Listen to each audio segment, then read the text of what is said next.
산삼의 고장인 경남 함양군의 지리산 기슭에서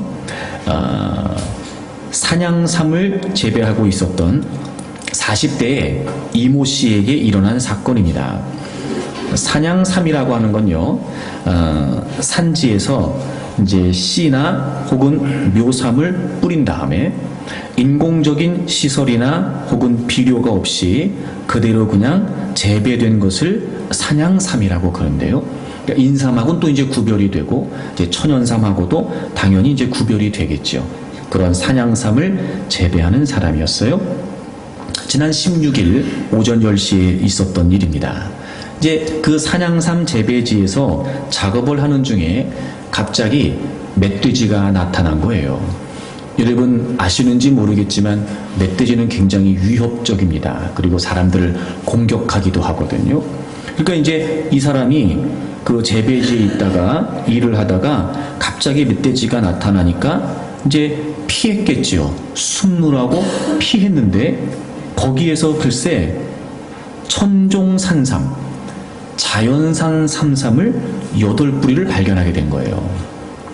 그러니까 산양삼을 재배하는 사람이 멧돼지의 공격을 받아서 얼떨결에 위험하니까 급하게 피했는데 거기에 뭐가 있었냐면 자연산 산삼이 있었던 거예요. 그러니까 이거는 사람의 손이 닿지 않은 깊은 산 속에, 그러니까 자연 상태로 자란 산삼이라는 거예요. 한국 산삼감정평가협회에서 이 8뿌리의 가격이 약 5천만 원 정도 된다고 평가를 했답니다. 멧돼지를 만나서 그 위험을 피해서 숨었는데 거기에 뭐가 있었던 거예요? 산삼이 있었던 거예요. 뭐 이렇게 생각할 수 있을 겁니다. 전화위복이 되었다. 전화위복이 되었다. 뭐 또 그런 말도 하잖아요. 인생 새옹지마다 뭐 이런 얘기도 하고. 어찌 보면 멧돼지를 만나서 공격을 당할 수 있는 위기의 상황이었는데 그게 산삼을 또 발견하게 되는 기회가 됐다. 뭐 이렇게 또 생각할 수 있을 거예요. 저도 처음에 단순히 생각했을 때는 이제 그렇게 생각이 됐어요. 야, 참 이런 위기도 그래서 기회가 된다. 뭐 이런 생각을 이제 했단 말이에요. 근데 한 번 더 생각해 보세요. 자, 우리 같이 보통 사람이라면 산삼을 산삼으로 알아봤을까요? 그렇죠? 더구나 이렇게 멧돼지의 공격을 받아서 다급하게 피한 상황에 우리 같은 사람이 과연 산삼을 산삼으로 알아봤을까? 아마 웬만한 보통 사람이라면 그게 산삼인지 몰랐을 거예요. 근데 이분이 어떻게 산삼인지 알았겠어요? 이 사람은 산양삼을 재배하는 사람이거든요. 그러니까 산삼을 알고 있는 사람이었어요. 그래서 그렇게 위기를 만나 피했을 때 그 산삼도, 천연산삼도 발견할 수 있었단 말이죠. 이런 막연하게 위기가 기회가 된다. 여러분 그 말은요 사실 너무 추상적이에요. 더 정확히 표현하면 이런 겁니다. 그냥 알아서 위기가 기회가 되는 게 아니고요, 위기를 기회로 만들어야 되는 거예요. 그러려면 알아야 됩니다. 알아야 돼요. 아는 게 중요합니다. 그래야 위기도 기회로 만들 수 있고, 알아야 그 위기 속에서도 그게 우리에게 어떤 기회로 다가오는지를 알아차릴 수 있겠죠. 남들은 발견할 수 없는 걸 그 위기 속에서 발견할 수 있게 되고, 남들은 생각조차 하지 못했던 걸 그 위기 속에서 생각하게 되는 거예요. 그러니까 여러분 누구나 인생에서 위기를 만나게 됩니다. 그런데 그 모든 위기가 그래서 모든 사람에게 기회가 되는 게 아니고요, 그 위기 중에서도 아는 사람은 그 위기를 기회로 만드는 거죠. 이제부터 여러분 우리는 위기가 기회가 된다 이렇게 추상적으로 생각하면 안 되고 어떻게든지 알려고 해야 됩니다. 그래서 여러분 위기에서 기회를 찾아야 됩니다. 우리는 주님을 믿음으로 환난 없는 삶을 원합니다. 하지만 주님께서는 우리가 믿음으로 환난 중에도 강하게 되기를 원하십니다. 우리의 믿음을 방해하고 우리의 믿음을 넘어지게 하는 그 모든 환난 속에서 오히려 우리는 주님을 바라보고 다시 일어나서 강해져야 된다는 거지요. 주님이 우리에게 원하시는 건 바로 그것이었습니다. 그러니 우리는 당장 그 환난을 겪으면서 어렵다, 힘들다 말할 수 있지만 그런 중에도 주님은 우리에게 관심을 갖고 계시고 그 환난 또한 우리에게 기회가 되게 하시는 분이시라는 거지요. 그리고 분명한 것은 환난의 면제를 주님께서 약속하진 않으셨지만 환난에도 불구하고 궁극적인 승리를 우리에게 약속해 주셨습니다. 여러분, 그렇다면 우리는 얼마든지 환난 중에도 강해질 수 있습니다. 다윗이 주변의 많은 국가들을 이제 평정하고 어느 정도 왕권이 안정된 뒤에 법궤를 예루살렘으로 옮겨오게 됩니다. 당시에 법궤는 하나님의 임재 그리고 하나님의 영광을 상징했던 것이었기에 법궤가 예루살렘으로 옮겨온다는 것은 아주 중요한 의미를 담았지요. 다윗의 믿음의 고백이었습니다. 이제 우리 이스라엘이 하나님의 통치 아래 있기를 원합니다 라고 하는 중요한 신앙의 고백이었습니다. 적어도 그렇다면 이런 기대가 아니었을까? 이제 그래서 국가가 더 평안해지기를, 또 다윗도 좀 더 이제 편안해지기를, 이런 걸 기대했을 수 있겠지요. 하지만 상황은 그리 녹록지 않았습니다. 오늘 시편 138편에 그런 배경을 좀 우리가 짐작할 수 있는 것처럼 말입니다. 당시에 이웃의 열방들 그리고 가나안의 여러 많은 족속들은 다른 신들을 섬기고 있었습니다. 그러니 여러분, 법궤가 예루살렘으로 들어오게 되니까 모르긴 몰라도 그 주변 국가들의 도전을, 또 주변 국가들의 공격을 받을 수 있는 표적이 되었을 겁니다. 환난이라는 표현이 등장하는 걸 보면 다윗 개인적으로도 분명한 어려운 상황이 있었던 거지요. 이런 형편임에도 불구하고 오늘 시편 138편은 연거푸 반복하면서 다윗의 이런 고백을 담고 있습니다. 내가 주님을 찬양합니다. 내가 주님께 감사합니다. 환난이 분명했습니다. 국가적으로도 또 종교적으로도 개인적으로도 어려운 상황은 분명했습니다. 그런데 다윗은 그런 중에도 약해지지 않고 오히려 하나님께 감사하고 있다는 거지요. 여러분, 우리의 삶이 그렇게 됐으면 좋겠습니다. 환난 없는 인생은 없습니다. 하지만 그 환난 때문에 모두가 무너지는 거 아니고요, 그 어려운 고난 때문에 모두가 다 주눅들어 살고 눌려 사는 거 아닙니다. 여러분, 얼마든지 환난 중에도 강할 수 있습니다. 강하게 그 환난에 맞설 수 있습니다. 그 위기를 기회로 찾아낼 수 있고, 여러분, 그 환난 중에도 그러므로 우리가 얼마든지 하나님께 감사하고 하나님을 찬양할 수 있습니다. 그러면 여러분, 우리가 환난 중에도 강해지려면 어떻게 해야 될까? 우리가 만나는, 그리고 만날 수밖에 없는 여러 가지 많은 어려운 상황에서 우리는 어떻게 그 상황들을 강하게 직면하며 맞설 수 있을까? 지난주에 첫 번째 말씀을 함께 나누었습니다. 환난 중에도 하나님을 예배해야 합니다. 다윗은 1절과 2절에서 예배에 관한 고백을 분명히 하고 있습니다. 찬송합니다. 예배합니다. 감사합니다. 이렇게 계속해서 지금 다윗은 하나님을 예배한다라고 이야기하고 있습니다. 그의 고백 가운데 예배에 대한 그의 분명한 마음이 담겨져 있었지요. 여러 신들 앞에서, 즉 가나안의 모든 이방의 족속의 부족의 신들, 그리고 이웃 열방의 많은 우상들, 그 많은 신들 앞에서도 지금 다윗은 하나님께 예배한다는 거예요. 즉 이런 의미였습니다. 다윗에게 있어 신뢰의 대상은 오직 하나님 한 분뿐이시라는 거죠. 이런 거죠. 환난을 겪고 있습니다. 하지만 여전히 나는 하나님을 신뢰합니다. 내가 예배할 대상은, 내가 의지할 대상은 하나님 한 분뿐이십니다 라고 이야기를 했습니다. 성전을 향했다고 고백하고 있습니다. 여러분, 이 당시엔 지어진 성전이 없었습니다. 그럼에도 불구하고 성전을 향했다. 여러분, 이 당시의 성전은 하나님의 임재, 하나님 그분을 상징하는 의미였습니다. 즉 지금 다윗은 환난 중에도 하나님을 신뢰한다는 고백과 함께 지금 환난의 그 삶의 현장에서 하나님을 만나기를 원하는 마음을 갖고 있었던 거예요. 하나님, 여기는 지금 환난입니다. 그러나 이곳에도 하나님이 함께 하시죠. 나는 지금 환난 중에 있습니다. 하지만 여기서도 난 하나님 하나님을 만나고 싶습니다. 마치 그 환난의 장소가, 마치 그 삶의 현장이 성전인 것처럼 그렇게 간절히 하나님의 임재를, 하나님과의 만남과 교제를 그가 사모하고 있었다는 겁니다. 그리고 3절에 그는 하나님께 간구했다고 얘기합니다. 그리고 자신의 형편과 처지를 하나님께 아뢰는 거예요. 하나님, 지금 제가 이런 형편입니다. 하나님, 제가 지금 이런 문제가 있습니다. 저에게 지금 이런 환난이 있습니다. 라고 그는 지금 자신의 형편과 처지를 다 하나님께 아뢰고 있었다는 겁니다. 여러분, 환난 중에 있었던 다윗에게 예배는 이런 의미였던 겁니다. 하나님만을 신뢰합니다. 그러므로 나는 지금 이 자리에서도 하나님을 경험하기를 원합니다. 그리고 하나님과 교제하며 내가 이 환난 중에도 약해지지 않고 환난을 강하게 이겨내기를 원합니다. 라고 하는 고백이 바로 예배를 향한 그의 중심이었던 겁니다. 여러분, 예배는 하나님을 만나는 겁니다. 예배는 하나님과 교제하는 것입니다. 물론 우리의 정서는, 우리의 감정은 이런 중에도 하나님이 계실까? 내가 이렇게 어려운 형편 가운데 있는데 하나님이 나를 여전히 돌보고 계시는 걸까? 의심이 들기도 하고 회의가 들기도 합니다. 하지만 여러분, 그렇지 않습니다. 그 어느 곳에도 하나님은 우리와 함께 하시니까요. 문제는 뭐냐면 그런 하나님이 의심되고, 여러분, 자꾸 우리가 그런 하나님이 신뢰되지 않는 겁니다. 그래서 우리는 더 예배를 해야 됩니다.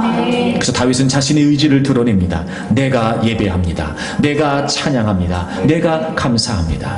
그리고 전심으로 내가 하나님을 예배합니다. 라고 그렇게 고백하고 있습니다. 여러분, 우리가 사실 그렇습니다. 어려운 문제를 만나게 되면 예배가 쉽지 않습니다. 그런 것 같아요. 어려움을 만나게 되면 예배부터 무너지기 시작합니다. 어려운 상황을 만나게 되면 오히려 더 기도하고, 어려운 문제를 만나게 되면 오히려 더 하나님께 매달려야 되는데, 참 희한한 건 뭐냐면 그런 어려운 문제를 겪으면서 참 그것부터 허물어지기 시작하는 거예요.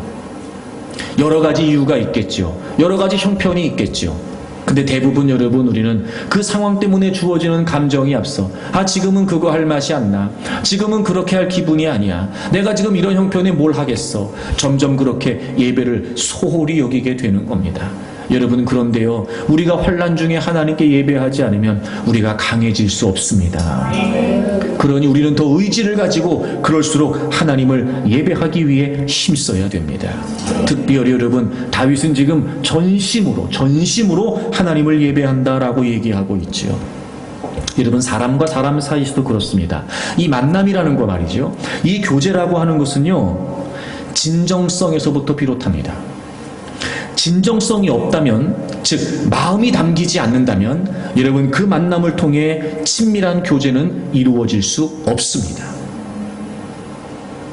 그러니 여러분, 우리가 어떤 이유로라도 예배에 대한 결단이 있고, 때론 여러분 쉽지 않은 상황에도 불구하고 내가 힘겹게라도 예배의 자리에 있다면 여러분, 마음을 다해 하나님을 예배하기 위해 힘써야 됩니다. 진정성이 없는 만남은 친밀한 교제가 이루어질 수 없습니다. 여러분, 진정성이 없는 만남은, 진정성이 바탕되지 않는 만남은 진지한 교제가 이루어질 수 없습니다. 그래서 다윗은 지금 어려운 형편에도, 환난 중에도, 예배가 어려운 상황에도 자기는 의지적으로 결단하면서 하나님을 예배하겠다고, 온 마음과 온 중심을 다해서 하나님을 예배하겠다고 고백하고 있는 것입니다. 여러분, 저는 여러분들이 예배를 통해 모든 삶의 현장에서, 그리고 예배를 통해 공동체의 자리에서 하나님을 경험할 수 있기를 바랍니다. 하나님의 사랑이 의심되고 하나님의 은혜가 회의가 되고, 그래서 여러분 점점 우리의 믿음이 흔들리는 그 환난의 상황 속에서 저는 여러분이 의지적으로라도 하나님을 예배하기 위해 힘쓰기를 바랍니다. 그래서 여러분 더 힘써 예배하는 가운데 하나님을 분명히 경험하고, 오히려 여러분 그 환난의 문제 때문에, 어려운 처지 때문에 더 깊이 있게 하나님을 경험하면서 여러분 환난 중에도 예배를 통해 강해지는 여러분들이 되기를 바랍니다. 여러분이 예배에 관한 모습은요, 다윗에게 늘 일관된 모습이었습니다. 여러분, 우리 시편 63편을 좀 찾아보겠습니다. 먼저 그 시편 63편에 표제가 붙어 있어요. 다윗의 시라고 되어 있고, 유다 광야에 있을 때 이렇게 되어 있습니다. 이 배경이 뭐냐면 다윗이 아들이었던 압살롬에 의해 반역을 당하게 됩니다. 그때 다윗이 어쩔 수 없이 궁에서 나와서 광야로 피신을 하게 되지요. 그러니까 여러분, 이 상황은 굉장히 다윗에게 어려운 상황이었던 거예요.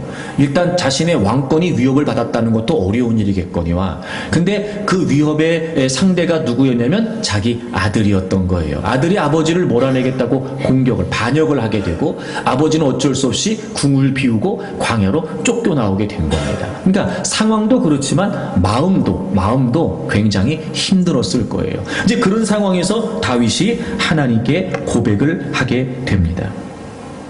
여러분, 1절에 보시면 하나님이여 주는 나의 하나님이시라. 여러분, 참 다윗은요, 이 고백이 남달라요. 그러니까 이런 중에도 자신에게 있어서 하나님은 하나님이신 거예요. 왕권을 잃어버릴 위기, 아들과의 관계도 깨어질 수밖에 없는 상황에, 적어도 아버지로서 아들의 공격을 받고 이런 여러분 처참한 심경으로 광야에 쫓겨나가는, 그래서 허허벌판 왕이었던 그가 말입니다. 그 사막 한복판에서 지금 피신하고 있는 그 상황에서도 말입니다. 그는 이렇게 고백해요. 하나님이여 주는 나의 하나님이시라. 여러분, 그런 중에도 하나님을 향한 다윗의 믿음의 고백은 변함이 없었어요. 여러분, 저는 여러분이 그렇게 되기를 바랍니다. 아멘. 많은 사람이 야, 그 상황에서 넌 하나님을 찾냐? 우리의 상황과 형편 아는 사람이 야, 그런 중에도 넌 하나님을 믿어? 나 같으면 하나님 안 믿는다 라고 말할 그런 상황에서도 그렇지 않습니다. 그래도 나는 하나님을 믿습니다. 하나님이 나의 하나님이십니다. 여러분, 이런 하나님을 향한 신뢰의 고백이 흔들리지 않기를 바랍니다.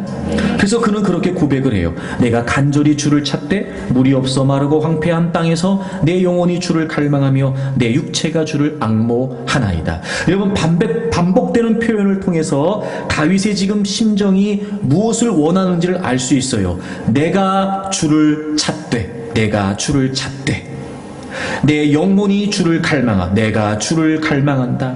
내 육체가 주를 앙모한다. 내가 주를 앙모한다. 찾는다, 갈망한다, 앙모한다.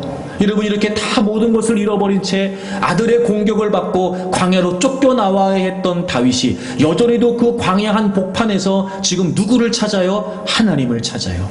하나님을 찾습니다. 하나님을 갈망합니다. 하나님을 앙모합니다. 여러분, 그렇게 끊임없이 그는 지금 하나님을 향한 고백을 올려드리고 있어요. 여러분, 2절의 고백이 이렇습니다. 지금 1절의 고백의 마음을 살필 수 있는 근거가 2절에 나와요. 여러분이 2절을 다 같이 한번 읽겠습니다. 시편 63편 2절입니다. 시작. 내가 주의 권능과 영광을 보기 위하여 이와 같이 성소에서 주를 바라보았나이다. 아멘. 이와 같이 성소에서 주를 바라보았나이다. 그러니까 지금은 광야로 쫓겨나온 상황이에요. 근데 이전에, 이 상황 이전에 성소에서 즉 하나님의 임재를 상징했고 하나님을 예배했던, 하나님의 영광이 있었던 그 성소에서 주의 권능과 영광을 보기 위해 늘 다윗은 주를 바라봤었던 거지요. 그 이전의 경험을 이야기하면서 이와 같이 지금 이곳에서도, 광야에서도 내가 지금 하나님을 찾고 하나님을 앙모하고 하나님을 갈망하고 있습니다. 어떻게 했던 것처럼? 성소에서 하나님을 예배하며 하나님을 갈망했던 것처럼. 여러분, 이런 거예요. 다윗은 늘 성소에서 하나님을 예배하면서 어떤 의식이라든지 어떤 형식이 아니었고 그분을 통해 체험하는, 그분과의 만남을 통해 체험했던 그 진지한 교제, 그 친밀한 교제, 바로 그걸 지금 광야에 와서도 그대로 하고 있었다는 거죠. 마치 장소는 바뀌었어요. 이제는 성소가 아니라 광야였습니다. 상황은 달라졌어요. 때로는 기쁨으로 감사로 기꺼이 예배할 수 있는 상황이었다면 이제는 아들의 반역 때문에 모든 걸 다 버리고 광야로 쫓겨와 있던 이 상황 말입니다.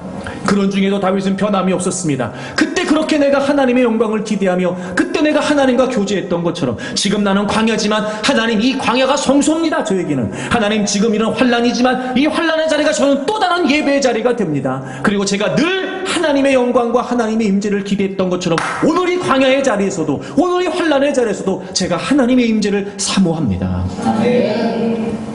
여러분, 그는 광야도 성소였습니다. 그는 광야도 예배의 현장이었습니다. 그런 환난 중에도 그는 하나님을 예배하기를 간절히 사모했다는 겁니다. 그렇습니다, 여러분. 다윗이 여러 많은 도전이 있었고 이렇게 오늘 63편의 배경이 되는 것처럼 아들의 반역도 겪었고 끊임없는 그런 고난과 환난의 인생이었으나 그럼에도 불구하고 시편이 우리에게 다윗의 삶을 보여주고 있는 것처럼 날마다 감사하고 날마다 찬양하고 이렇게 하나님을 예배하려 했던 그런 환난 중에서도 강할 수밖에 없었던 비결이 뭐였냐면 그는 늘 하나님을 찾았다는 거예요. 여러분, 환난 중에도 우리는 하나님을 예배해야 됩니다. 그게 우리가 강해질 수 있는 비결이에요. 그런데 원수마귀는요, 자꾸 예배를 무너뜨리려고 합니다. 개인의 예배도 무너뜨리게 합니다. 공동체 예배도 무너지게 합니다. 이유는 있습니다. 어렵다, 힘들다, 바쁘다, 피곤하다. 그럼요, 다 이유가 있지요. 하지만 여러분, 그보다 더 큰 이유가 있습니다. 우리가 하나님을 찾아야 되고 하나님을 만나야 되고 하나님을 교제해야 되고 그래야 우리의 모든 삶을 우리가 강하게 이겨나갈 수 있기에 여러분, 우리가 예배를 포기해야 될 이유보다 우리가 예배를 지켜야 될 더 큰 이유가 있다는 걸 잊지 않기를 바랍니다. 그리고 환난 중에도 하나님을 예배하십시오. 분명히 하나님이 그 예배의 현장에서 우리를 만나주시고 사모하고 갈망하는 우리의 심령을 채워주심으로 말미암아 환난 중에도 강하게 여러분 이기게 하실 줄로 믿습니다. 오늘은 두 번째 말씀을 좀 나누려고 합니다. 그럼 여러분, 우리가 환난 중에도 강하게 되기 위해 우리는 어떻게 해야 될까? 다시 본문으로 돌아오실까요? 시편 138편 먼저 2절을 좀 다시 보겠습니다. 2절을 보겠습니다. 뒷부분부터 보죠. 뒷부분부터 이는 주께서 주의 말씀을 주의 모든 이름보다 높게 하셨습니다. 주께서 주의 말씀을 주의 모든 이름보다 높게 하셨습니다. 사실 여러분, 이게 약간 좀 해석이 난해한 구절이에요. 우리가 딱 느끼기에도 그렇지만 주의 말씀을 주의 모든 이름보다 높게 하셨다. 얼핏 듣기에는 주님의 말씀과 주님의 이름의 어떤 그런 우열을 비교하는 듯한 그런 느낌이 들어요. 말씀을 이름보다 높게 하셨다, 뭐 이런 어떤 그런 표현이 말입니다. 그런데 그런 의미는 절대로 아닙니다. 이런 거죠, 여러분. 단순하고 막연하게 알고 있는 그 주님의 이름, 여기서 이름이라는 건 그분의 존재 혹은 그분의 권위 혹은 그분의 성품, 이런 그분의 존재를 의미해요. 그러니까 막연하게 알려져 있었던 그분의 이름이 이제 그분의 말씀이 이루어짐으로 그분의 말씀을 통해 온전히 드러나게 되었다는 거예요. 여러분, 이런 겁니다. 하나님은 자신의 말씀을 반드시 이루시는 분이에요. 그래서 그 말씀이 그대로 이루어지는 현장에 하나님이시군요. 하나님이 하나님 되심을, 하나님이 하나님이심을 드러내신다는 거죠. 그러니까 하나님의 이름도 하나님의 말씀을 통해 더 위대함이 드러나게 되고 하나님의 그 영광이 그리고 하나님의 권위가 하나님의 말씀이 이루어지는 자리에서 드러나게 된다는 표현이에요. 반드시 자신의 말씀을 이루심으로 하나님은 자신이 어떤 분이신지를, 자신의 존재를 드러내신다는 의미가 바로 2절의 내용이었습니다. 4절에도 보시면 이런 고백이 나와요. 여호와여, 세상의 모든 왕들이 주께 감사할 것은, 이런 표현일 수 있겠죠. 지금 주변의 많은 나라들, 정치적으로 종교적으로 개인적으로 자신을 공격하고 있는, 이스라엘 공격하고 있는 주변의 많은 왕들을 의미할 수 있겠지요.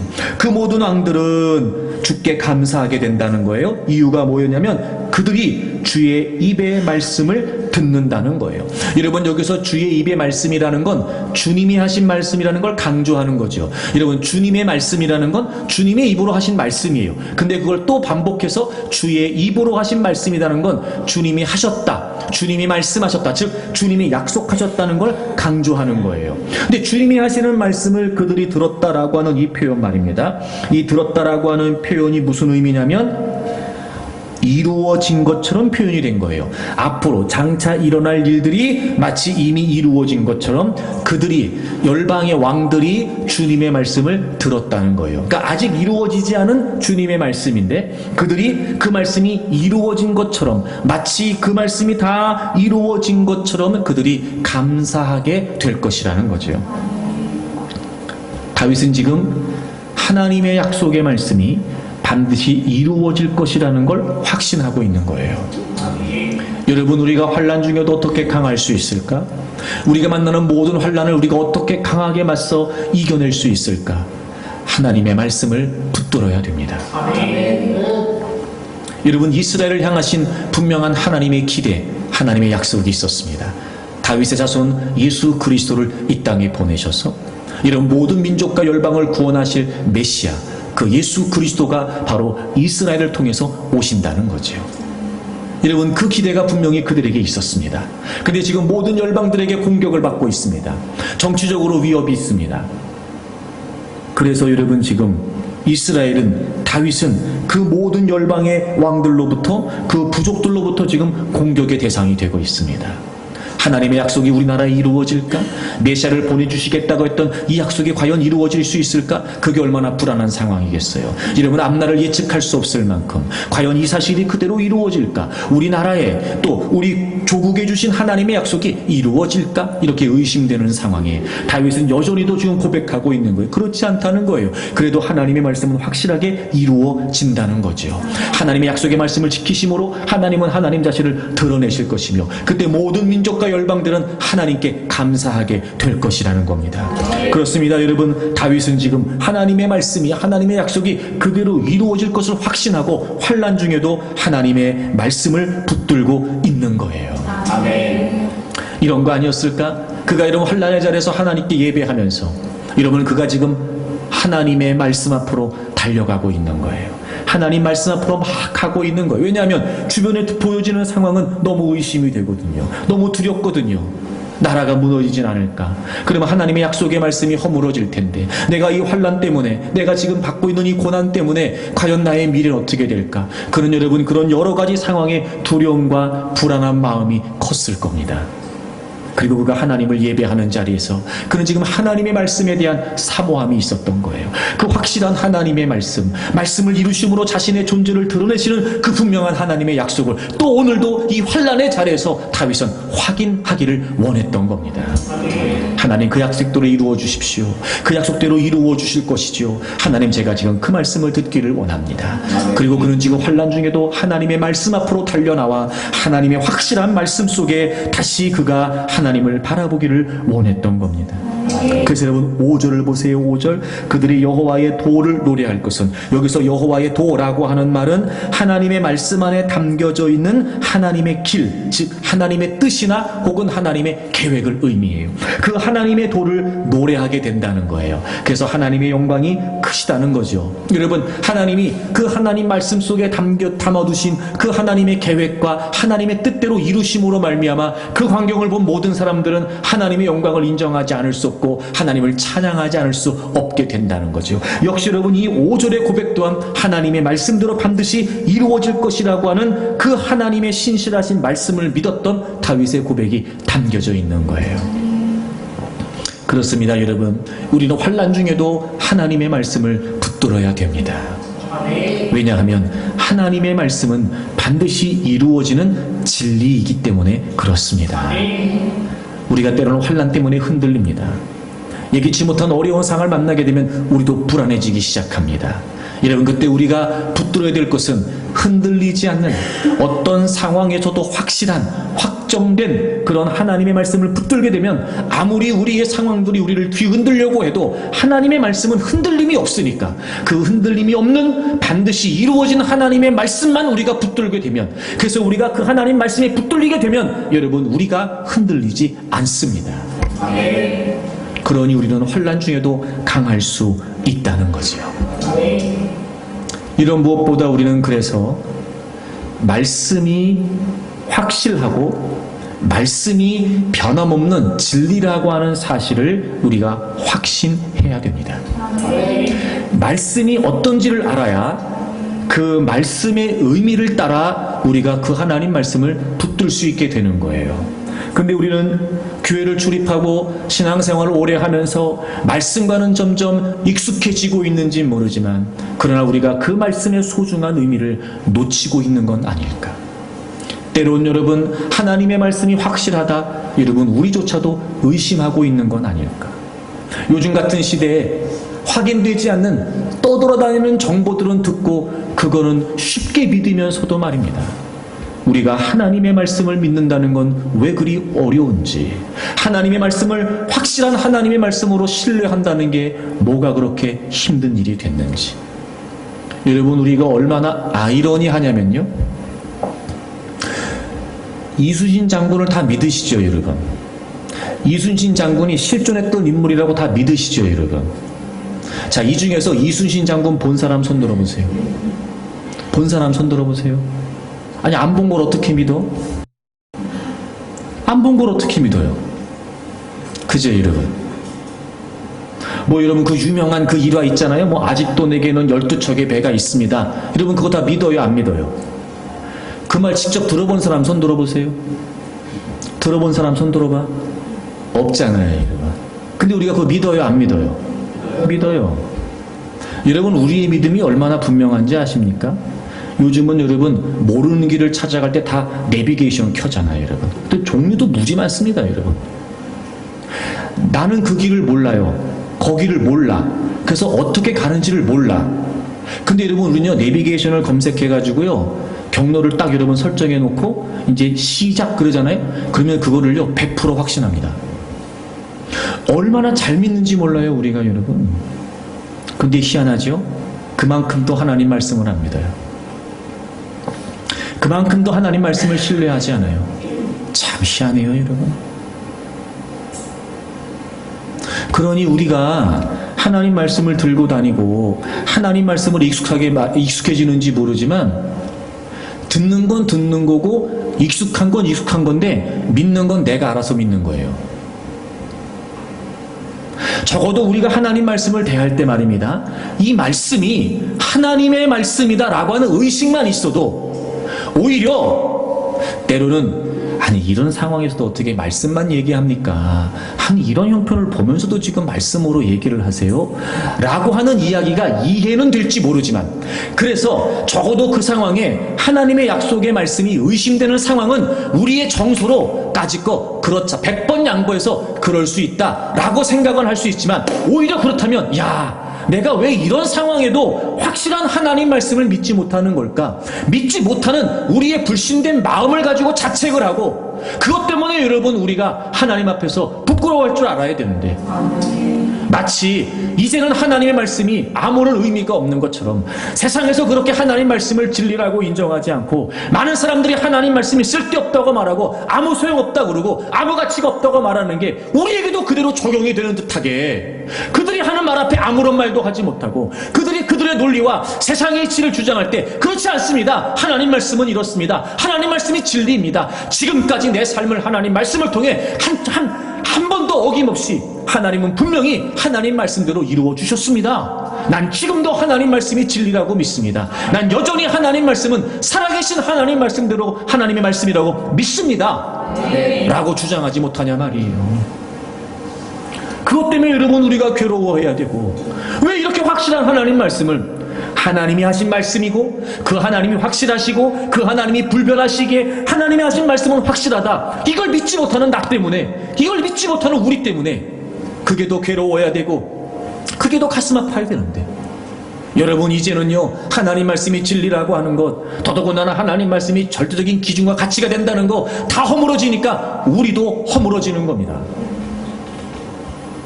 그리고 점점 우리도 갈피를 잡지 못합니다.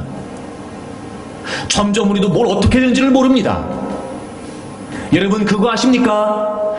방황이 끝나려면 방향을 잡아야 됩니다. 방향을 잡지 못하는데 어떻게 방황이 끝납니까, 여러분? 그 방향이 어디에 있어요? 말씀 안에 있어요. 다윗이 고백하잖아요. 하나님의 도, 하나님의 도, 하나님의 약속, 하나님의 말씀. 다윗은 이런 환난 중에도 그 환난 속에 자신이 방황할 수는 있으나 방향이 뭔지는 놓치지 않았단 말이에요. 그러니까 여러분 다윗은 환난 중에도 하나님의 약속의 말씀을 부여잡고 강하게 대처할 수 있었던 겁니다. 여러분 아무리 강조도 지나치지 않습니다. 하나님의 말씀은 확실합니다. 하나님의 말씀은 분명하지요. 그리고 누가 뭐라고 해도, 아무리 세상이 바뀌어도, 아무리 세대가 바뀌어도 하나님의 말씀은 말씀대로 이루어지는 진리입니다. 우리가 놓치고 있는 게 뭐냐면, 하나님의 말씀 안에 첫째, 하나님의 권위가 담겨 있다는 걸 놓치는 거예요. 여러분, 요한복음 1장을 찾겠습니다. 요한복음 1장을 찾아보세요. 요한복음 1장 1절입니다. 찾으셨죠? 다 같이 읽습니다. 시작. 태초에 말씀이 계시니라. 이 말씀이 하나님과 함께 계셨으니 이 말씀은 곧 하나님이시니라. 아멘. 여러분, 이거 굉장히 중요합니다. 태초에 말씀이 계셨어요. 근데 말씀이 하나님과 함께 하셨고 말씀이 곧 하나님이시래요. 말씀이 곧 하나님이시다. 여러분, 이 헬라어에서 A는 B다라고 하는 이 구문이 두 가지 의미를 가져요. 첫째, 말씀은 곧 하나님이라는 건 이 말씀 안에 하나님의 신성이 담겨 있다는 거예요. 하나님의 신성, 즉 하나님의 성품, 이 말씀 안에 하나님이 어떤 분이신지가 담겨져 있다는 거예요.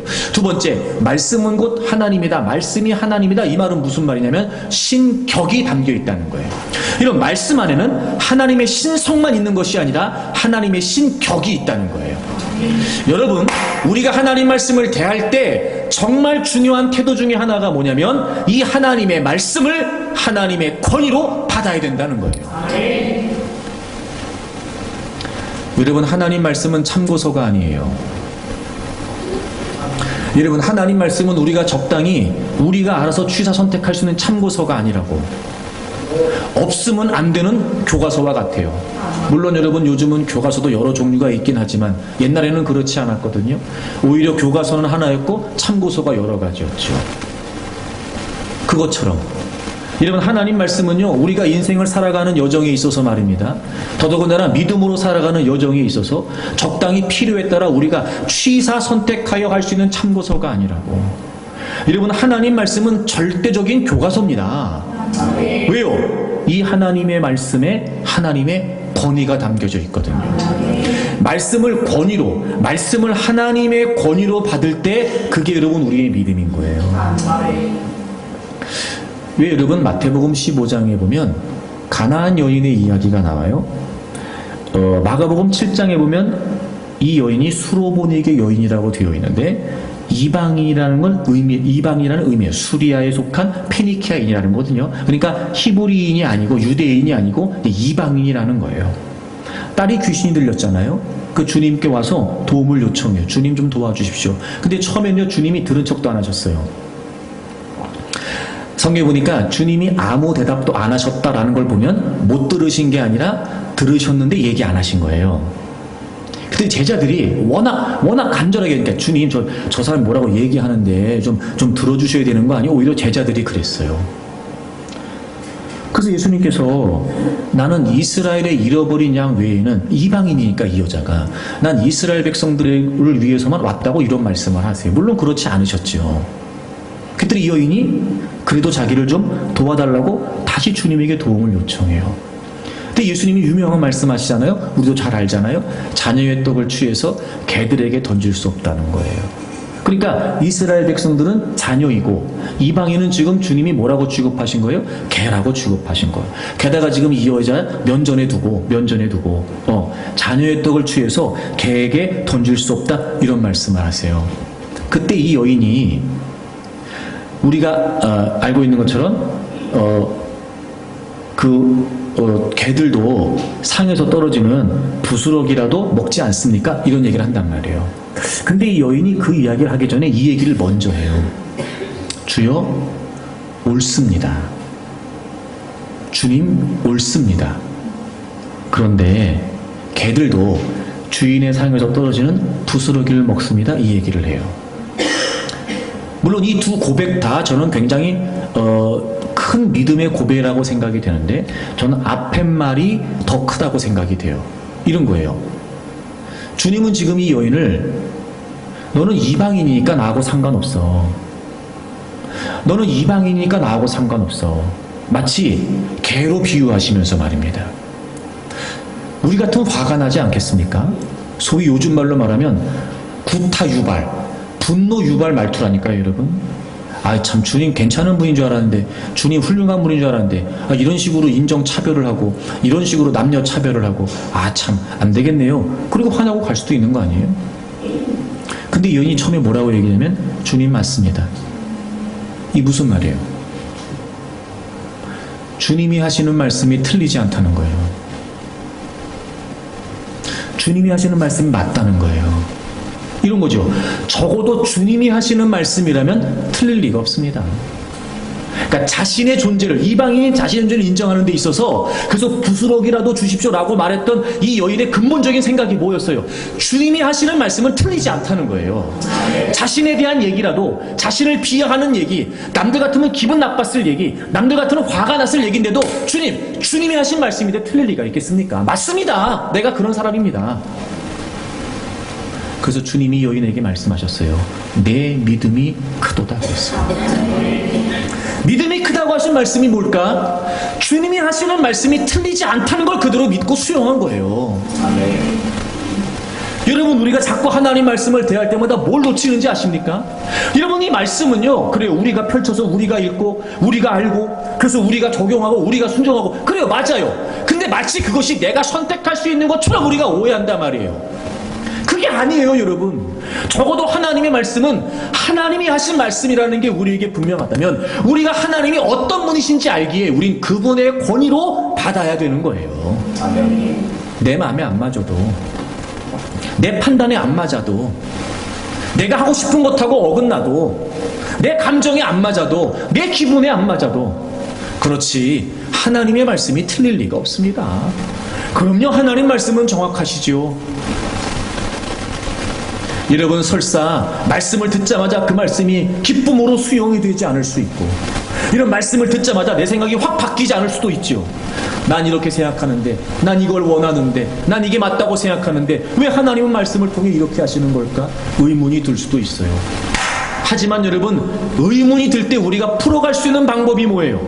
하나님이 하신 말씀이시지. 하나님의 권위로 받으면 의문이 풀려요. 근데 의문이 들었을 때 하나님의 말씀의 권위로 받지 않으면 의심이 된단 말이에요. 그러면 여러분, 반드시 원수마귀가 비집고 들어와요. 하나님의 말씀을 어기게 만듭니다. 하나님 말씀이 의미 없는 것처럼 느끼게 만들죠. 마침내 하나님이 말씀하셨음에도 불구하고 하나님 말씀과 상관없이 살아가게 돼요. 여러분, 하나님 말씀은 그대로 이루어지는 분명한 말씀인데요.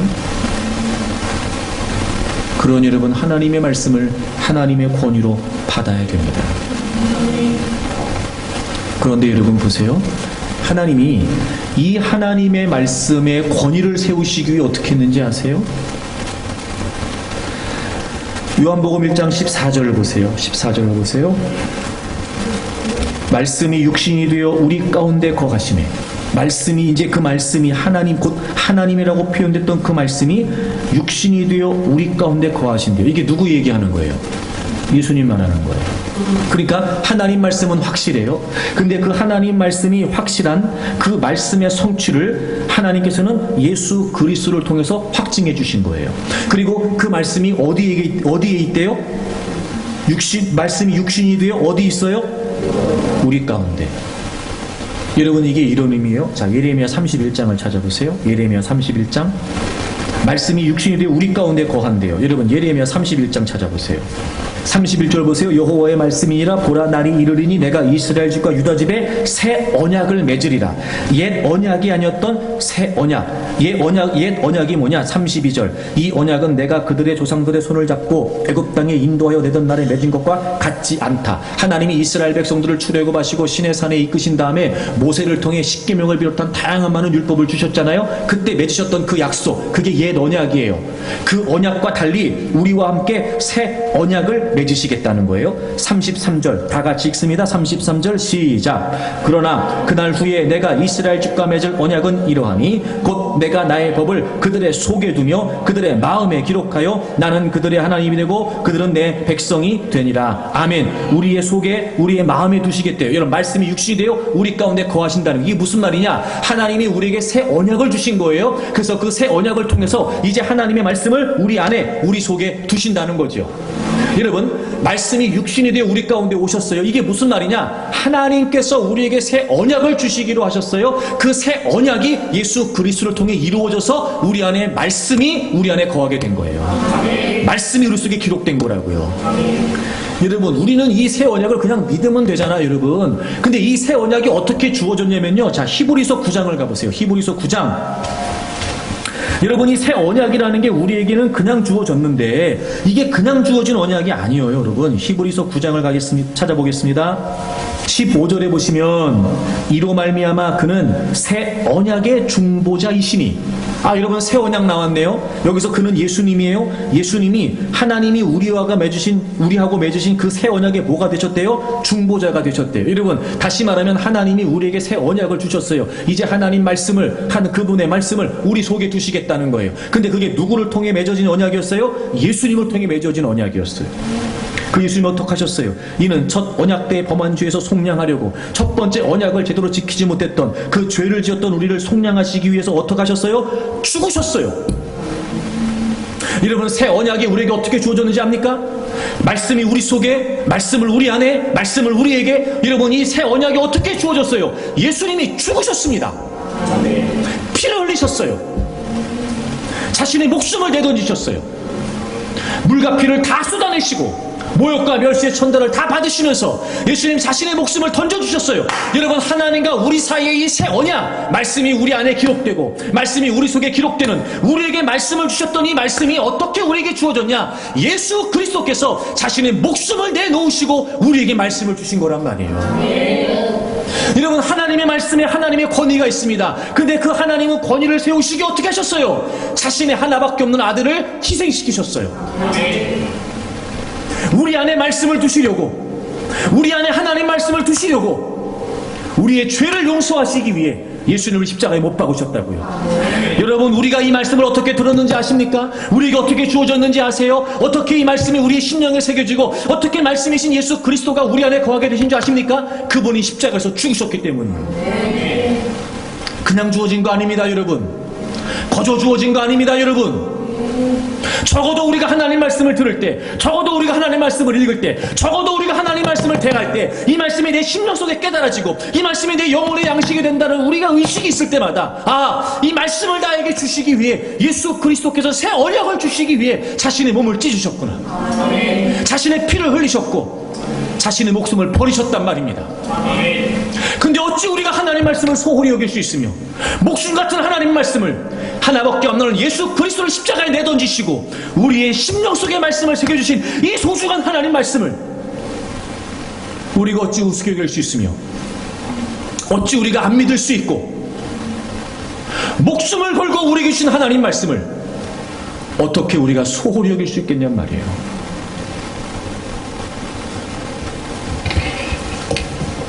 여러분, 점점 우리가 말씀의 권위와 말씀의 가치를 잃어버리고 있는 겁니다. 여러분, 하나님의 말씀만이 확실합니다. 하나님의 말씀만이 분명합니다. 우리는 이 가치를 다 모른다 할지라도, 때로는 우리는 이 권위를 인정하지 않는다 할지라도, 그렇다라고 하여 여러분, 하나님의 말씀의 권위와 가치가 상실되는 게 아니었단 말입니다. 그래서 다윗이 여러분, 이 하나님의 말씀이 반드시 이루어질 것을 확신하고 그는 더 구체적으로 자신의 삶에 관한 고백을 드려요. 여러분, 다시 본문 돌아와 보세요. 시편 138편을 보시면 7절에 내가 환난 중에 다닐지라도 나를 살아나게 하시고 나를 구원하실 거라는 거예요. 이게 무슨 의미냐면, 내가 환난 중에 다닐지라도 나를 살아나게 하시고 나를 구원하신다. 이 말이 단순히 여러분 환난이 없어진다 이 말이 아니고요. 8절을 보세요. 여호와께서 나를 위하여 보상해 주시리이다. 여러분, 이게 약간 우리 성경 번역이 약간 애매한데요. 제가 영어 성경 보니까 이렇게 되어 있더라고요. 보상해 주신다는 말이 무슨 말이냐면 완성하신다 이런 뜻이에요. 이행하신다, 이행하시고 실행하신다 이런 뜻이에요. 여기서 우리는 그냥 나를 위해 이렇게 되어 있는데, 여러분, 사실 이게 무슨 말이냐면 나를 위한 하나님의 목적이에요. His purpose for me예요. 나를 향하신 하나님의 목적이에요. 그러니까 이런 거예요. 내가 지금 환난 속에 있어요. 그런데 하나님이 나를 구원해 주시고 하나님 나를 건져 주신다. 이 표현이 무슨 표현이냐면 나를 향하신, 내 인생을 향하신 분명한 하나님의 계획을 마침내 완수하신다는 거예요. 그러면서 그 고백하잖아요. 주의 인자하심이 영원하오니. 하나님의 인자하심은 끊어지지가 않는다는 거예요. 주의 손으로 지으신 것을 버리지 마옵소서. 이러면서 버리지 마옵소서, 이 말이 무슨 말이냐면 포기한다는 말이에요. 포기하지 않으신다는 거예요.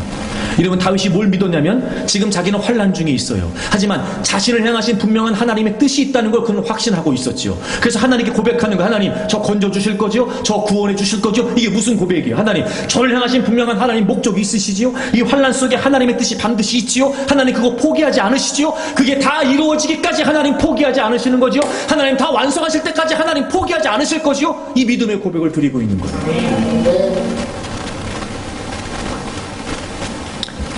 창조주이신 하나님, 주의 손으로 지으신 여러분 하나님 한 분 한 분을 하나님이 지으셨단 말이에요. 하나님이 창조하셨다고요.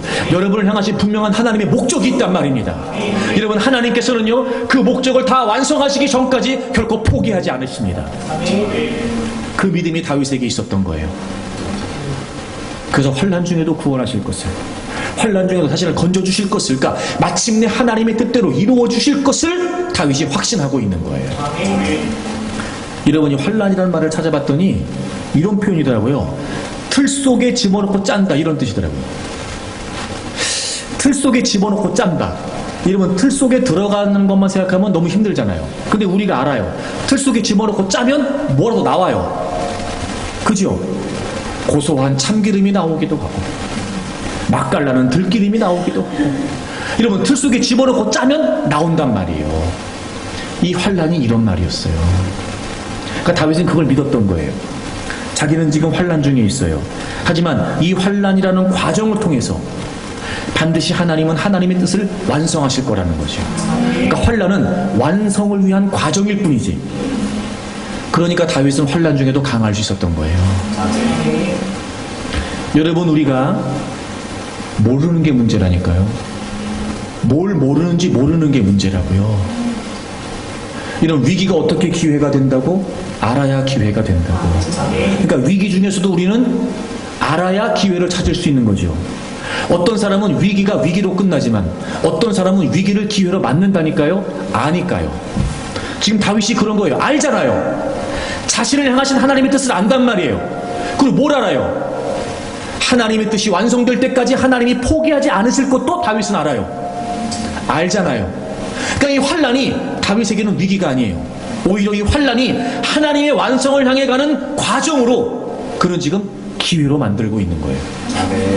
아니까요. 아니까요. 여러분 환난이라고 두려워할 거 없습니다. 얼마든지 강할 수 있어요. 우리가 하나님의 뜻을 알면 됩니다. 하나님 말씀을 통해 늘 우리에게 깨우쳐 주시죠. 하나님 말씀을 통해 우리를 어떻게 이끌어 가실지 하나님이 알려주신다고요. 그 하나님 말씀만 분명하면, 그래서 우리가 하나님 말씀을 붙들고 하나님 말씀이 붙들리면 흔들리지 않습니다. 그리고 하나님은 말씀하신 것을 그대로 이루신 하나님이시기 때문에 자신의 권위를 걸고 자신의 이름을 걸고 약속하신 하나님 말씀이기 때문에 여러분 한 분 한 분을 향하신 하나님의 뜻을 포기하지 않고 반드시 완성하신단 말이에요. 그러니 우리가 환난 중에도 하나님의 말씀을 붙들고 하나님 말씀의 성취를 확신할 수 있다면 얼마든지 우리는 강할 수 있습니다. 지금 여러분이 만난 환난은 위기가 아닙니다. 완성을 향해 가는 과정일 뿐. 여러분 위기를, 하나님의 뜻을 찾아 위기를 기회로 만드세요. 위기가 기회가 되도록 하십시오. 하나님의 말씀을 알면, 하나님의 뜻을 알면 얼마든지 위기를 기회로 만들 수 있습니다. 환난 중에 강한 분들이 되기를 바랍니다. 환난 중에 다닐지라도 약해지지 말고 강하게 맞서서 그 환난을 멋지게 통과하고 하나님의 완성을 이루는 분들이 되기를 바랍니다. 여러분 앞에 있는 모든 환난들을 예배를 통해, 말씀을 통해 강하게 맞서서 승리하는 분들이 되기를 바랍니다.